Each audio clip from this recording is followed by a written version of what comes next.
Hello, everyone.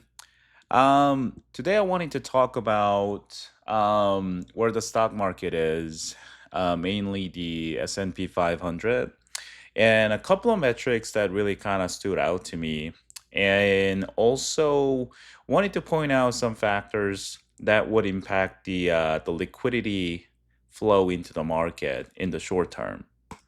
So as we can see, after this crash at the end of March, we've obviously had this crazy rally over the last, I guess, month and a half or so. We hit 7,500, and then it kind of seemed like we hit a double top here, and just kind of not sure whether we're gonna go up or go down after this. So I was looking at a few different metrics related to S&P 500 and wanted to share them with you guys and just kind of go over my thoughts on them. So what we have here is the ratio of SPX and RSP. So SPX is obviously S&P 500 index, and RSP is the equal weighted index. So whether it's Nvidia, the largest company in the S&P, or the smallest company in the S&P, is given the exact same weight. So it's SPX divided by RSP here. And you can see a few days ago, or maybe like a couple of weeks ago here, this ratio hit a high number of 36.84, right? And then after that, it kind of went down here. And when we have a really high ratio like this, 36.8, that really goes out to show the how narrow the breadth of the market is, right? Because the ratio of SPX compared to RSP is that high. That means that the SPX is going up just based on a handful of really large companies. If all of the companies were, overall going up, RSP would go up by a similar amount as SPX, right? And that the ratio between the two would be more or less flat. So I started looking through the historical data, and I found a very recent period where we hit a similar magnitude of this ratio, which was in November of last year. So in November of last year, right here, we hit 36.74. So basically about the same number as, 36.83. And after it hit this high, it kind of went down over a week or so, and then it kind of did a zigzag over here. And after a couple of weeks, it went down even further. So I think the pattern so far is fairly similar, right? So we hit the peak here, came down, and in November, we hit the peak here, came down. Obviously, we haven't had time to kind of see this zigzag here, and we frankly don't know if that's going to play it the same way. But at this point, it's worth looking at how SPX behaved during this time. Okay, so I brought in the SPX as the blue line. And this is the last time we hit that 36.7. So this is the November timeline. So let's look at SPX and the SPX over RSP ratio together. So when we hit this peak here, we're around the peak of the SPX here. And then as the SPX to RSP ratio came down like this, the SPX also came down from here to here.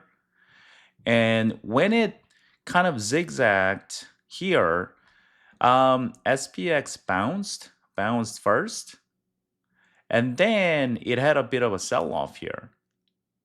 So we're kind of fast forwarding to now. Um, we're at this stage right before that zigzag in the SPX to RSP ratio. And so far, SPX has played out somewhat similarly. So when the SPX to RSP ratio hit the peak here, obviously SPX was at around the peak. And then as the SPX to RSP ratio came down, the SPX came down again. And when it started consolidating right here, we also kind of hit the peak as well. So it'll be interesting to see if it's gonna repeat the remaining historical pattern as well, which is the sell-off after this. So the last time this happened, again, we're kind of right here. And last time when it sold off, SPX was at 68.54. And when it finished selling off, it was at 65.40. So I think that's about 5% sell off in, let's see, so this was November 12th, and when it finished selling off November 20th, so maybe around a week or so. So let's see if it repeats again. Obviously you can't always expect the historical pattern to repeat exactly the same, but right now a lot of people are wondering if we're going to have a sell off. Obviously the market is very overextended. So I thought this was kind of an interesting historical pattern. And since we're talking about the market pullback, I also looked at 1 month implied correlation as well. So this is somewhat similar. This kind of measures the breadth of the market as well, or it measures like how correlated the stocks within the S&P are. Um, so as a rule of thumb, whenever you see correlation, uh, 1 month implied correlation or correlation 1M below 10, you have to be a little careful. So right now, we've hit like 10 here, and now we've closed at 9, which is obviously below 10, and we're around this 9 number just a couple of weeks ago, and we're kind of selling off around that time as well. So when the correlation is below 10, you have to be on the lookout, and you have to be a little careful. So here as well, this was around 9.2, and after that, it sold off a little bit, just a little bit there. And early 2026 as well. So we had a extended period of very low implied correlation 1 month. So we had like a week of data points that were below 9, and what happened after that? SPX dropped pretty significantly after that as well. So whenever you see a correlation this low, you have to be careful, because you usually get a bit of a sell-off. And correlation 3M as well. So this is a longer term correlation, implied correlation for 3 month period. And this data point is at 10.26, which is a very, very low number. I mean, if you look at the historical data, like we don't see any data points that are at this level. So it kind of shows you how low the correlation is right now. So you see all these data points and they're around 12, and you don't see any data points near 10 until we go, I guess, around here, end of 2024. And again, we had like pretty big level of high level of volatility around here and some sell off as well. So this kind of supports, looking at the implied correlation measures, also support the view of potential pullback. Now, outside of the charts, let's look at some elements that could further support the view of a short-term pullback. So for the market to keep going up, you need liquidity of money flow into the market, right? But I think that there are some short-term factors that are going to limit the flow of the money into the market. And I want to go through them with you now. So I've identified maybe four main factors that would limit the liquidity into the market. One is the CTAs. So CTAs are the algorithmic funds that only look at the trends in the market and make buying and selling decisions based on the market trends. And at this point, based on the trends, they have bought so much of the market at that they're basically at max long position. I do believe that they're still buying some, but the amounts that they are buying at this point are not significant. So the liquidity flow coming from the CTAs are fairly limited in the short run.